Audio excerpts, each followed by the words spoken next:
Welcome back to my channel. আজ আবার একটা ছোট্ট ট্রান্সলেশনের এক্সাম্পল নিয়ে আসলাম। তো এখানে যে লাইনটা আছে, আমরা প্রত্যেকে পারিবারিক শান্তি চাই। পারিবারিক শান্তিটাকে আন্ডারলাইন করছে এই জন্য যে এই ওয়ার্ডটাকে বা এক্সপ্রেশনটাকে আমরা যদি একটু ইমপ্রুভড ওয়েতে ব্যবহার করতে চাই তাহলে কী লেখা হবে। জেনারেলি আমরা প্রত্যেকে পারিবারিক শান্তি চাই, এই কথাটা যদি আমরা বলি তো আমরা প্রত্যেকে we all want family piece.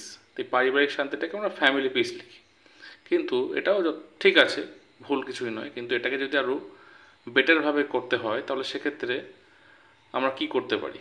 তো এই এক্সপ্রেশনগুলো কিছু এগুলো মুখস্থ করা বা মনে রাখার বিষয় যে এই টার্মটাকে কি বলা হয়। তো পারিবারিক শান্তি এটাকে আমরা বলতে পারি বা বলি ডোমেস্টিক পিস,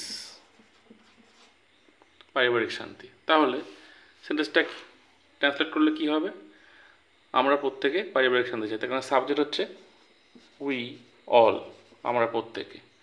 চাই মানে প্রেজেন্ট ইনডেফিনিট টেন্স, তাহলে উই অল ওয়ান্ট, এবার কী চাই, পারিবারিক শান্তি। তাহলে এই টার্মটাকে লিখবে এবার ডোমেস্টিক পিস। তাহলে পুরো সেন্টেন্সটা হচ্ছে we all want domestic peace. We all want family peace লিখলেও ভুল হবে না, কিন্তু we all want domestic peace এই কথাটা লিখলে একটু বেশি ভালো হবে। আশা করি এই টার্মগুলো অনেক উপকারী হবে এবং ইনফরমেটিভ হবে। ভিডিওটা ভালো লাগলে অবশ্যই লাইক করবেন, চ্যানেলটা সাবস্ক্রাইব করতে ভুলবেন না। Thank you.